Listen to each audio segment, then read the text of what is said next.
പലതരത്തിലുള്ള police procedural drama movies കണ്ടിട്ടുണ്ട്. ഇപ്പോൾ ഷാഹി കബീറിന്റെ തന്നെ തിരക്കഥയിൽ മാർട്ടിൻ പ്രക്കാട്ട് സംവിധാനം ചെയ്ത നായാട്ട് എന്ന സിനിമ നമ്മൾ ശ്രദ്ധിച്ചിട്ടുണ്ടോ എന്നറിയില്ല.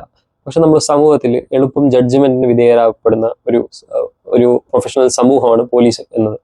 അപ്പോൾ അത്തരത്തിലുള്ള ഒരു സിനിമയാണ് ജിത്തു അഷ്റഫ് എന്ന നവാഗതനായ സംവിധായകനും നടനും കൂടിയായ ഒരാൾ സംവിധാനം ചെയ്ത ഓഫീസർ ഓൺ ഡ്യൂട്ടി എന്ന സിനിമ.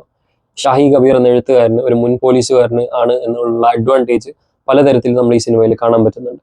അപ്പോൾ അത്തരത്തിൽ തന്നെ ഇപ്പൊ പോലീസിൽ നടക്കുന്ന എല്ലാ കൊള്ളരുതായ്മകളും പുള്ളി പല സിനിമകളിലായിട്ട് തുറന്നു കാണിച്ചു തന്നെയുണ്ട്. അപ്പൊ അക്കൂട്ടത്തിലേക്ക് പുള്ളി എഴുതി ജിത്തു അഷ്റഫ് സംവിധാനം ചെയ്ത ഒരു പുതിയ സിനിമയാണ് ഓഫീസർ ഓൺ ഡ്യൂട്ടി. അപ്പോൾ എൻ്റെ പേര് സുലൈമാൻ സനൂക്ക്. നമ്മൾ ഈ ചാനലിൽ ഇപ്പോൾ ഇടയ്ക്കിടെ ഇങ്ങനെ മൂവീസിനെ ബേസ് ചെയ്തിട്ട് റിവ്യൂസ് ചെയ്യാറുണ്ട്. അപ്പോൾ ഇന്ന് നമ്മൾ ചെയ്യാൻ പോകുന്ന സിനിമയാണ് ഓഫീസർ ഓൺ ഡ്യൂട്ടി എന്ന സിനിമ. ഒരു ചെറിയ സസ്പെൻഷന് ശേഷം ഡ്യൂട്ടിയിലേക്ക് തിരിച്ചു കയറുന്ന ഒരു മുരടനായ ഒരു പോലീസ് കഥാപാത്രമാണ് കുഞ്ചാക്കോ ഈ കഥയിൽ ഈ സിനിമയിൽ ചെയ്തിട്ടുള്ളത്.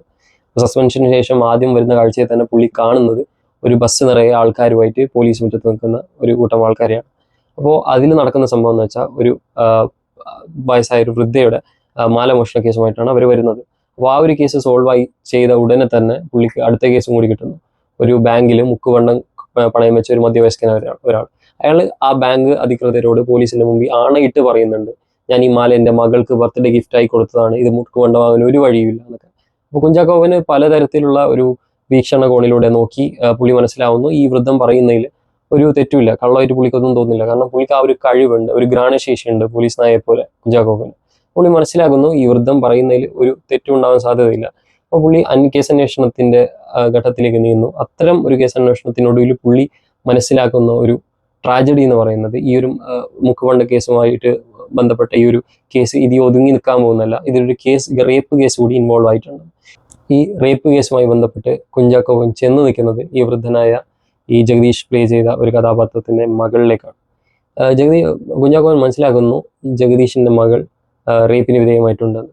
അപ്പോൾ ഈ റേപ്പ് കേസുമായി ബന്ധപ്പെട്ട് കുഞ്ചാക്കോവൻ ജഗദീഷിന്റെ മകളെ സ്റ്റേഷനിലേക്ക് കൊണ്ടുവരാൻ ജഗദീഷിനോട് ആവശ്യപ്പെടുന്നു.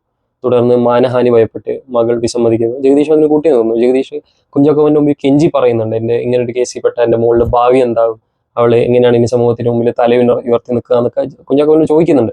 പക്ഷെ എന്താണെന്നറിയില്ല, കുഞ്ചാക്കോവന്റെ ഒരു നേരെ ഇപ്പോൾ പ്രകൃതത്തിന്റെ പുറത്ത് കുഞ്ചാക്കോവൻ അവരെ സ്റ്റേഷനിലേക്ക് വരാൻ തുടർച്ചയായി ജഗദീഷിന്റെ എല്ലാ ചോദിച്ചുള്ള വാക്കുകളും തട്ടിവിട്ട് കുഞ്ചാക്കോവൻ എങ്ങനെയും സ്റ്റേഷനിലേക്ക് അവരെ കൊണ്ടുവരണം, ഇല്ലെങ്കിൽ ഇങ്ങനെ ആയിരിക്കില്ല പിന്നെ കേസ് മുന്നോട്ട് പോകുന്നതെന്ന് ജഗദീഷിനെ ഭീഷണിപ്പെടുത്തുന്നു. ഭീഷണിയുടെ സ്വരം ജഗദീഷ് മനസ്സിലാക്കുന്നത് ജസ്റ്റ് അയാളുടെ മകളുടെ ഭാവി എന്താവും എന്നുള്ള ഒരു ആശയക്കുഴപ്പത്തിൽ മാത്രമാണെങ്കിലും കുഞ്ചാക്കോവന്റെ നോട്ടം എന്ന് പറയുന്നത് ആ ഒരു കുട്ടിക്ക് നീതി കൊടുത്ത് വിടണം, അല്ലെങ്കിൽ ഇങ്ങനൊരു കാര്യം പിന്നീട് നടക്കാൻ പാടില്ല എന്ന ഉദ്ദേശത്തോടു കൂടിയാണ്. അപ്പോൾ ഇങ്ങനൊരു ഘട്ടത്തിലാണ് മകൾ ആത്മഹത്യ ചെയ്യുന്നത്. തുടർന്ന് മാധ്യമ വേട്ടയ്ക്കും മറ്റും കുഞ്ചാക്കോവൻ വിധേയനാക്കപ്പെടുന്നു. പിന്നെയാണ് കുഞ്ചാക്കോവന് സസ്പെൻഷന് മുമ്പ് ഉണ്ടായിരുന്ന ലൈഫ് എന്തായിരുന്നു എന്നുള്ളതിലേക്ക് ക്യാമറ പാൻ ആവുന്നത്. ഈ കഥയെക്കുറിച്ച് എന്തൊരു തരത്തിലുള്ള തുറന്നു പറച്ചിലും സിനിമയുടെ സ്പോയിലർ ആവുന്നതിലേക്ക് ഞാൻ ഇവിടെ വെച്ച് നിർത്തുന്നു. ഇനി ഒന്നാമതായി സിനിമയുടെ പോസിറ്റീവ്സിലേക്ക് കടക്കാം. സിനിമയുടെ സ്ട്രക്ചർ. ഈ സിനിമ എങ്ങനെ എഴുതിയിരിക്കുന്നു എന്നുള്ളത് ഒരു മികച്ച ഒരു സ്ട്രക്ചറായി തന്നെ കണക്കാക്കപ്പെടേണ്ട ഒന്നാണ്. ഇപ്പോൾ നമ്മൾ പലതരത്തിലുള്ള സിനിമകൾ കാണുന്നുണ്ട്. നമ്മൾ പലപ്പോഴേ നമുക്ക് തോന്നുന്നുണ്ട് ഇത്തരത്തിലൊരു കഥ ഓൾറെഡി വന്നിട്ടുണ്ടല്ലോ, പിന്നെയും ഈ കഥ പറയേണ്ട പ്രസക്തി എന്താണ് എന്നതിനെ കുറിച്ചൊക്കെ. അപ്പോൾ നമുക്ക് എന്തായാലും അറിയാം പലതരത്തിലുള്ള സ്റ്റോറീസ് ഇനിയും പറയാനായി ഈ ഭൂമി ലോകത്ത് ബാക്കിയുണ്ട്. അത്തരത്തിലുള്ള പ്ലോട്ട് ഇന്നും ലോകത്ത് ജനിച്ചുകൊണ്ടേയിരിക്കുന്നു. ഒരു കഥയ്ക്ക് വേണ്ടിയുള്ള ഒരു വിത്ത്, അല്ലെങ്കിൽ ഈ ഒരു കഥയ്ക്ക് വേണ്ടിയുള്ള ഒരു കോൺഫ്ലിക്റ്റ് ലോകത്ത് എല്ലാം ഇപ്പോഴും ജനിച്ചുകൊണ്ടിരിക്കുന്നുണ്ട്.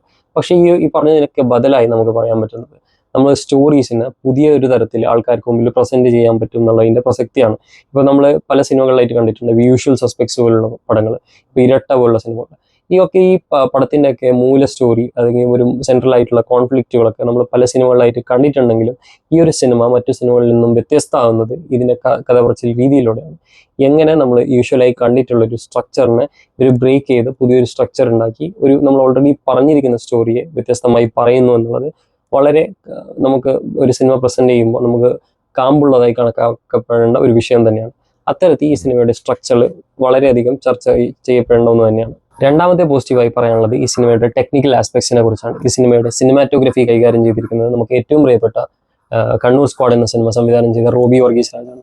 ഇപ്പോൾ ഒരു പോലീസ് സിനിമ, ഒരു police procedural thriller mystery cinema നമുക്ക് ചെയ്യുമ്പോൾ എന്തൊക്കെ കാര്യങ്ങൾ റിപ്പീറ്റഡ് ആയി വരാം എന്നുള്ളതിനെ കുറിച്ച് നമ്മൾ വളരെയധികം ധാരണയുണ്ട്. കാരണം മലയാളി പ്രേക്ഷകർ എന്ന് പറയുന്നത് 100,000 ലോക സിനിമകളിലെ ക്ലാസിക്കുകൾ, പോലീസ് പ്രൊസീജിയറൽ ഡ്രാമ ബേസ് ചെയ്തിട്ടുള്ള ക്ലാസിക്കുകൾ കണ്ടിട്ടുള്ള ആൾക്കാരാകുമ്പോൾ എങ്ങനെ നമുക്കൊരു പോലീസ് പ്രൊസീജിയറൽ ഡ്രാമ പുതിയൊരു തരത്തിൽ പുതിയൊരു ആഖ്യാന രീതിയിൽ, പുതിയൊരു വിഷ്വൽ നറേറ്റീവിൽ പറയാൻ പറ്റും എന്നുള്ളതിനെ കുറിച്ച് വളരെയധികം ചിന്തിക്കേണ്ട ഒരു കാര്യമാണ്. ആ ഒരു കാര്യത്തെ വളരെ വ്യത്യസ്തമായി തന്നെ ഈ സിനിമയിലെ വിഷ്വലിലൂടെ അച്ചീവ് ചെയ്യാൻ ഡയറക്ടർക്ക് സാധിച്ചിട്ടുണ്ട്. അതിൻ്റെ കൂടെ തന്നെ എടുത്തു വെക്കേണ്ട പേരുകളാണ് എഡിറ്റിംഗ് കൈകാര്യം ചെയ്തിരിക്കുന്ന ചമൻ ചാക്കോയുടെയും മ്യൂസിക് കൈകാര്യം ചെയ്തിരിക്കുന്ന ജെയ്ക്സ് ബിജോയുടെയും പേരുകൾ.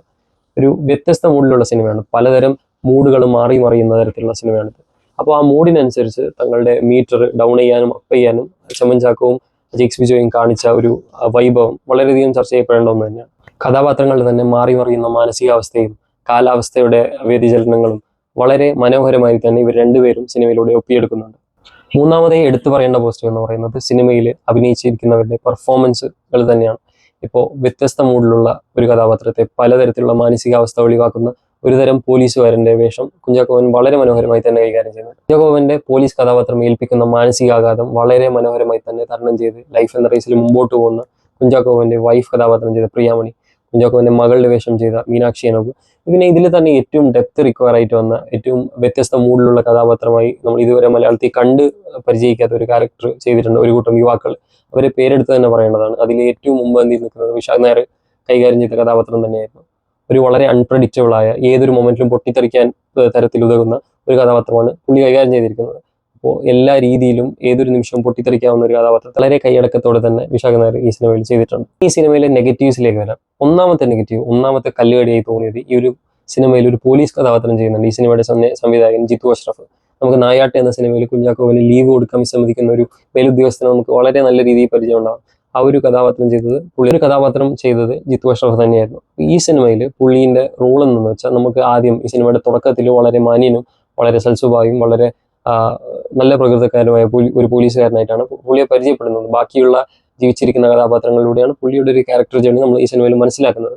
പക്ഷെ ഒരു ഘട്ടത്തിൽ പുള്ളി ഒരു വിനാശകരനായ ഒരു രാവണനാണെന്നും പുള്ളി ഒരു വളരെ മോശപ്രകൃതക്കാരനായിരുന്നു നമുക്ക് ഈ സിനിമയിൽ ഇവിടെ വെളിവാകുന്നുണ്ട്. ആ ഒരു ഘട്ടത്തിൽ പുള്ളി സൂയിസൈഡ് ചെയ്യുന്നു എന്നുള്ളതാണ് സിനിമ വെളിവാക്കുന്നത്. പുള്ളിയുടെ ക്യാരക്ടറിന്റെ എൻഡ് അങ്ങനെയാണ് വെളിവാക്കുന്നത്. പക്ഷെ അതുവരെ സിനിമ പോർട്രേ ചെയ്യുന്നത് പ്രകാരം പുള്ളി വളരെ ധൈര്യക്കാരനും അത്രയ്ക്കും ഏതൊരു ശക്തിക്ക് മുമ്പിൽ കീഴടക്കാൻ പറ്റാത്ത തരത്തിലുള്ളൊരു ദുഷ്ടശക്തി ആയിക്കാണ് പുള്ളിയെ പ്രൊജക്ട് ചെയ്യുന്നത്. ആ ഒരു ഘട്ടത്തിൽ ഈ കഥാപാത്രത്തിന്റെ എൻഡ് കൊടുക്കാൻ റൈറ്റർ ഉപയോഗിക്കുന്ന സൂയിസൈഡ് എന്ന ടൂള് വളരെയധികം മോഷൻ ടൂളായിട്ട് നമുക്ക് അനുഭവപ്പെടുന്നുണ്ട്. ഈ ഒരു പുള്ളി ഒരു തരത്തിലും ഈ ഒരു ആക്ടർ ഈ ഒരു ക്യാരക്ടർ നമുക്ക് ഒരു തരത്തിലും ഇങ്ങനൊരു മരണം തിരഞ്ഞെടുക്കും എന്നുള്ള തരത്തിൽ നമുക്ക് വ്യത്യസ്ത അഭിപ്രായങ്ങൾ തീർച്ചയായും ഉണ്ടായേക്കാം. അത്തരം ഒരു വ്യത്യസ്ത അഭിപ്രായം എനിക്കും ഉണ്ടായിട്ടുണ്ട് ഈ സിനിമയിൽ. ഒരു കല്ലുകടിയായി എനിക്ക് തോന്നിയത് എക്സ്റ്റെൻഡിങ് ദ ക്ലൈമാക്സ് ആണ്. ഈ ഒരു സിനിമയിൽ നമുക്ക് എൻഡിങ് എന്നുള്ള തരത്തിൽ ഒരു സീൻ ഈ ഒടുക്കത്തിൽ കാണിക്കുന്നുണ്ട്. പക്ഷേ ആ ഒരു സീൻ അവിടെ തീരുന്നില്ല.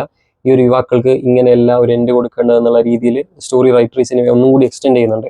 ആ ഒരു കഥാപാത്രങ്ങൾക്ക് റൈറ്റർ കൊടുത്തിരിക്കുന്ന എൻഡും വളരെയധികം കല്ലുകടി ഉണ്ടാക്കുന്നതാണ്. ഈ ഒരു ക്യാരക്ടേഴ്സിന് ഇങ്ങനെ ഒരു എൻഡാണോ വേണ്ടത്, ഇങ്ങനെ ഒരു പോയറ്റിക് എൻഡാണോ വേണ്ടത് എന്നുള്ള തരത്തിൽ നമുക്ക് വളരെയധികം അസ്വസ്ഥത ഉണ്ടാക്കുന്നുണ്ട് ഈ കഥാന്തുവിൽ.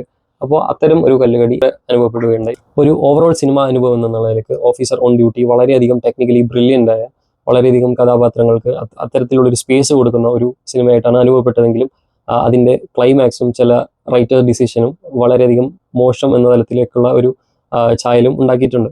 എന്നിരുന്നാലും നമുക്ക് ഒരു പ്രാവശ്യം കണ്ടു തീർക്കാവുന്ന ഒരു വ്യത്യസ്ത അനുഭവത്തിലുള്ള ഒരു സിനിമ തന്നെയാണ് ഓഫീസർ ഓൺ ഡ്യൂട്ടി.